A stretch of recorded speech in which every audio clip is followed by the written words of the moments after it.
Hi, my name's Tim. This is my wife, Nuja. We're going to Grand Canyon trail rides here in Tucson, Arizona. It kind of started when I was at a young age. And I'm getting emotional. I knew you were gonna. But anyway, so I growed up in this business. But the way I ended up here was my dad was leasing horses from these boys' dad in Phoenix.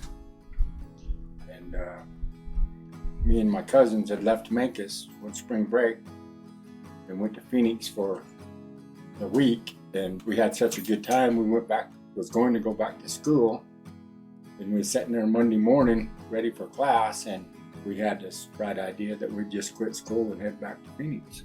So that's what we done. Oh yeah, how'd we get the money to go down there? That's a pretty good story, because yeah, we was broke. We didn't even have a dollar between us. Me and Kevin didn't even have a dollar between us.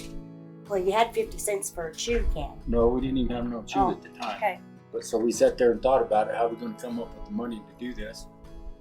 So Kevin's like, I got an idea. We'll go see Grandma Faye. Grandma Faye run the liquor store there in Memphis. So that's what we done. We went to the liquor store. Kevin went in there and talked to her. Come out with 2 cans of chew, 12-pack of beer, and $50. So we headed back to Phoenix. Of course, we got to Phoenix, and by the time we got back down there, all the fun was winding down. It was starting to get hot. So Dad shut that stables down, and then they moved to Sunflower, a little cooler up there. The Sunflower's out towards Basin, so a little higher elevation. Got another month or so riding out there before it got too hot. And then Dad had horses leased from Bill Booth, which is these boys' dad here at the canyon. And he come by one day to check on his horses. Got to talking to him, wanted to know what I was up to. I said, I'm looking for work. He said he had a job up at the Grand Canyon if I wanted to go to the Grand Canyon. I said, sure. So I jumped in with him. I was 15, I believe, at the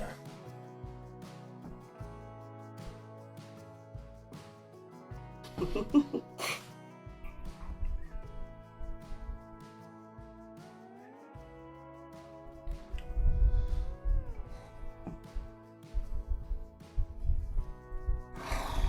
The journey means a lot to us.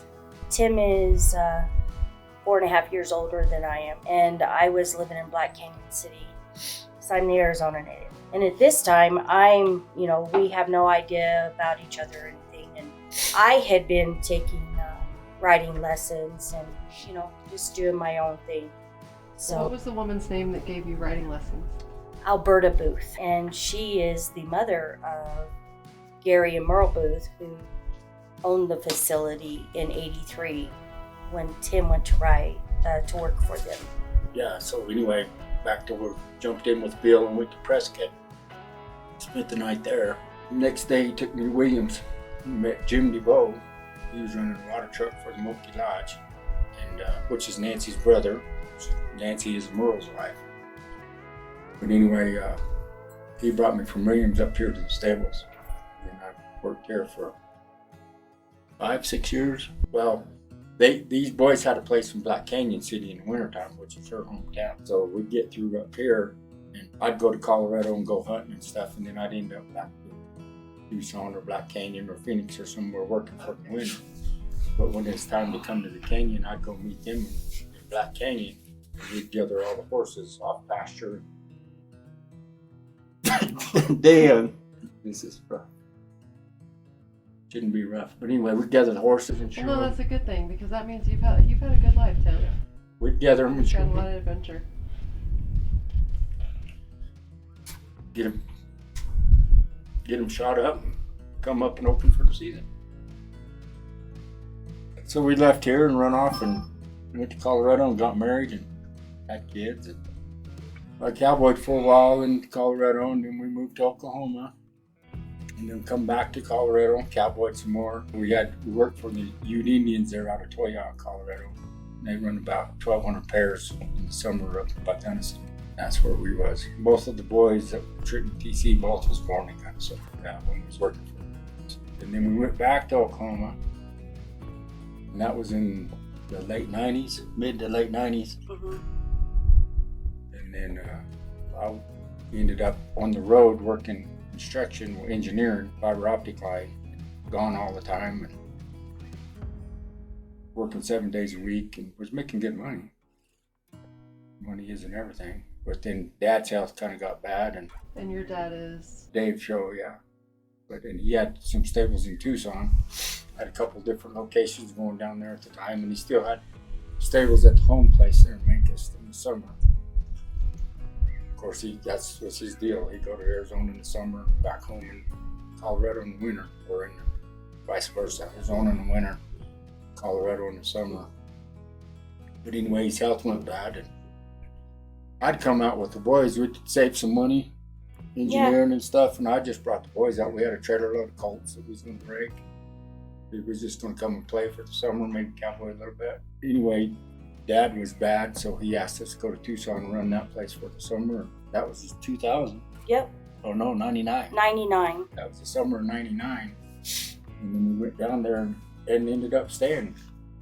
And he never got any better. He just kept getting worse. So we ended up buying stables from him. No, we didn't buy the Colorado location. We just pretty much shut it down. There wasn't much going on there anyway.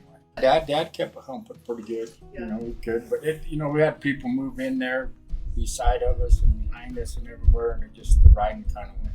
There wasn't much place to ride. Yeah, but he leased to hunters, pack horses, and Well, he run horses out there for years. Yeah, in Memphis, Colorado. He actually had two places there. He had the home place there, the Mesa Bird Ride Stable, they called it. And then down the road towards Memphis, he had the Wild Wild Rest. They run horses out of the Wild Wild Rest for several years. And Uncle Billy run horses there for him for 3 or 4 years. yeah. But anyway, it took off. Yeah. Tucson really took off, and we built a pretty good herd out of it.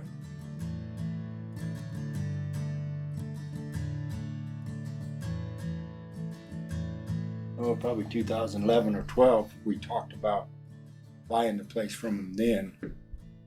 But at the time, we was pretty busy in Tucson, and we had another location in Colorado at the Diamond Head Stables in Pagosa Springs, Colorado, and it was rolling pretty good. And we just couldn't see a way to where we could do it all. And then we lost that place, and we kind of was going to semi-retire a little bit. Well, we had a horse sale, and we decided we were going to retire. And we semi-retired for... About a year. Yeah, For about a year. For about a year, and then Gary and Merle, they ain't getting any younger, so they've been wanting to sell it. So anyway, we finally bit the bullet and decided we'd just go ahead and go for it. So Well, Tim decided he didn't want to be retired, is what started the whole adventure. This is who I am, he reiterated to me. I just said, didn't wanna well, if work. we're going to do it, we're going to do it big. So here we are. Very blessed. We have always been blessed. Now, you had said when we were on the phone, you said, Daisy, this is such a God thing. Like, how do you see the Lord in this? What do you see in that? Oh, well, That you're here. You said there's something specific about this place. Is it just the way that it did that 40-year circle? Now your turn to get emotional. yeah, Just that he brought you back where you started? yes. Yeah, well, Does that prove something to you that God's just been with you this whole time? Oh, no. God's been with me all the time. I think back in whenever it was 2012 or whatever, when we wanted to buy it, God knew what was going to happen. He knew where we was headed. We didn't know that. Yeah. I think God was growing us as a married couple Yes. and as human beings, to put us in this position where we're able to run this deal. Yeah. Because it's not just anybody can run a place like that. Well, yeah, and you got to be a diplomat, and you got to be a plumber, and you got to be a farmer. Well, not really a farmer, but you got to be a water hauler and all kinds of stuff, And you got to be united as husband and wife Yeah, it takes for two. something like this to work. But God knew we wasn't ready back then, and the timing was right for God, and it was pretty easy to buy. I mean, there's a lot of paperwork and a lot of stuff dealing with the Forest Service to get something like this done. You could take all summer doing it. The Forest Service, they pushed it through within a week. Just so it was, everything that happened once we got the ball rolling, you could tell it was from God. God's hand was God was right on there it. all the time. the whole time. it was meant to be. So, And that's the way I was when we started talking. I told Nuja, I said, well, it's God's will. I said, it don't matter to me. If it works, it does, that's fine, we can do it. If it don't, then that's not going to bother me either. It's, this is a God thing. If God wants us to have it, we'll have it. And He wants us to have it because here we are. Yeah. So, praise the Lord. and I thank Him for sculpting us for this, giving us the time to grow.